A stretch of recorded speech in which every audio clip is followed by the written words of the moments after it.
what would be the course that has the most number of students among Right the now? ones you just mentioned? Yeah. Let's see, well, I have What would the number be? 1,000 to 2,000. That's, okay, so you have 1,000 to 2,000. And how do these hybrid courses work? Do they, could each so you have an online course with 1,000 or 2,000 students across more than one campus? Yes, and that exists right now? That exists now, just now, yes. So that then, what, are there weekly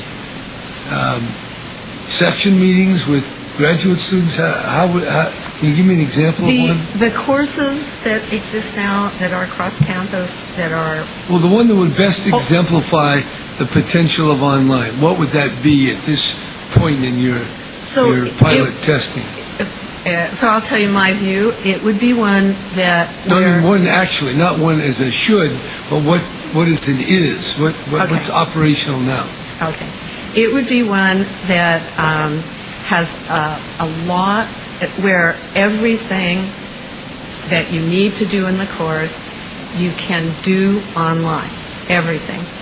And where the great majority of what you do does not have to be at a very particular time. It would also be one that provides opportunities for the students to engage in real time with a teaching assistant and or with the faculty member online. And one that provides in real time and also asynchronously opportunities for students to engage with each other and the work. And then it would involve a lot of online work, activity, and feedback. that exists today? Yes, it does. Can you give me an example? What's the name of a course that fulfills all the things you just enumerated? The dance course that I showed and that we showed before definitely has all those features. Well, I noticed up there in your first showing of all the courses at UCLA that the Spanish course was closed. Yes. So I want to know, how do you close an online course if you have an unlimited potential enrollment? What we did, this is the first time that we have had online courses during the academic year, and partly at the urging of Academic Council Chair Jacob, we have done the maximum to be flexible and supportive and get people to participate. So one of the things that we did was we asked people, what's the cap of the enrollment from your campus that you feel you can handle, and what's the cap from other campuses you feel you can handle?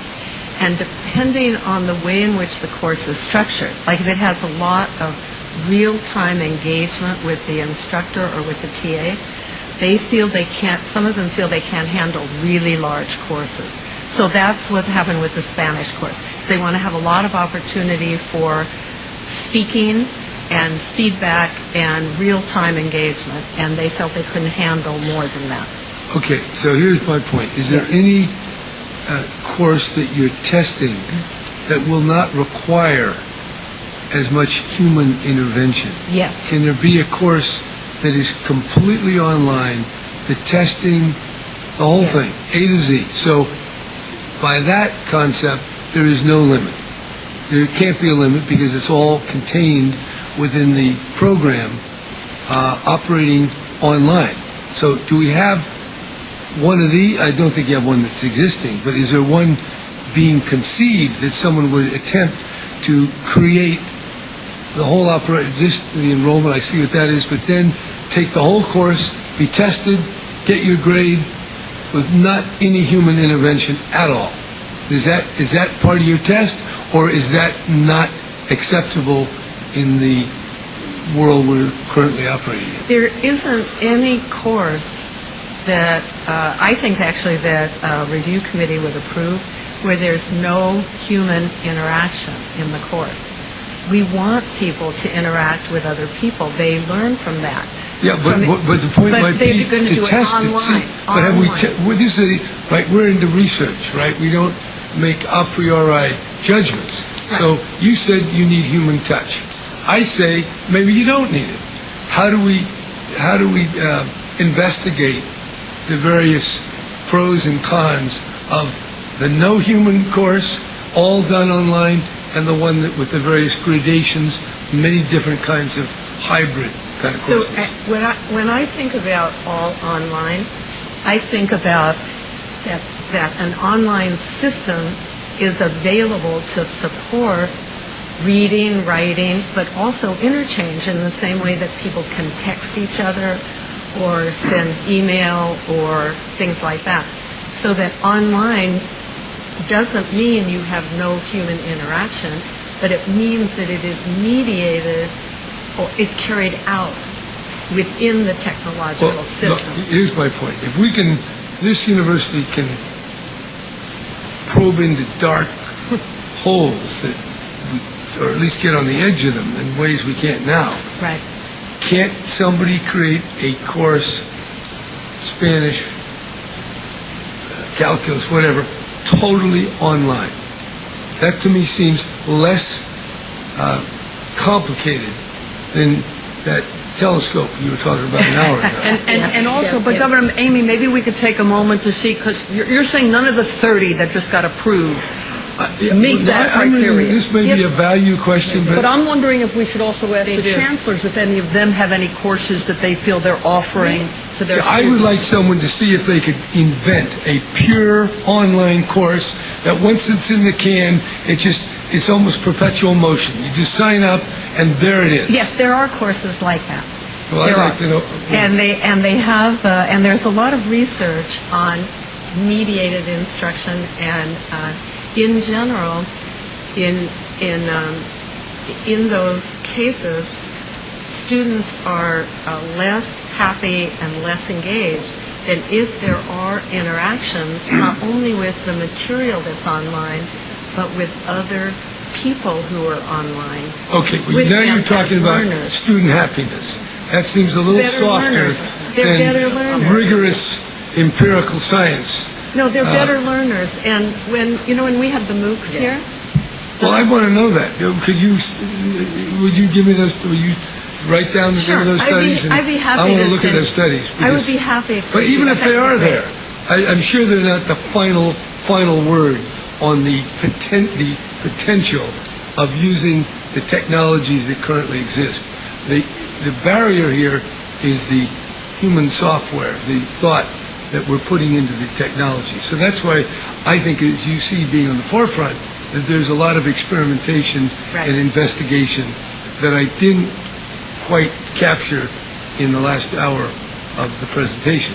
So that's why I'm suggesting something along this line. And maybe you're already doing it and I didn't Okay. get it. So you know that I would love to talk more about that with you and be happy to do so.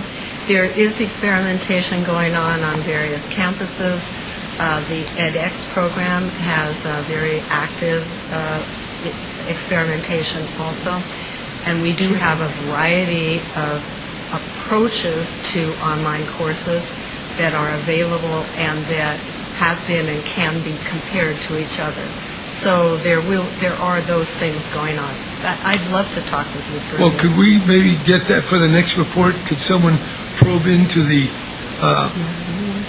rigorously, into the issues that are implicated by the online space here? So you mentioned a lot of them. At the next And there are update- people who Yeah. object to online. So Right. this is not, everybody's not on the same page. I mean, Right. it That's right. kind of sounds like this is all simple and technical and not a lot of value disparities or disjunctions. There's a lot of controversy. Yes. And so that's why I'm interested in what are the outer limits of the kind of, pure online. So because what I'm seeing here is if we're talking about everybody going to college, everybody learning, everybody being retrained, what you learned 10 years ago is not what we're going to learn today after that telescope and the dark hole we get up there in a few years. So online, if we're going to have a very learned society, can play a big role. And I just want to see how we can pilot that and model that on the campuses, with the view being to transcend, like we get out of the solar system, maybe we get out of the three-tier system called junior college, Cal State, and UC. So let's think of this as our little solar system. Can we somehow get beyond it? And we're out there into the human system of all 7 billion. And I think that's where we're going. At least some of us are. And I want to make sure we're really taking the steps we can. And what the funding is, we need more. I think that's an exciting avenue that, I think we're not quite moving in that direction yet.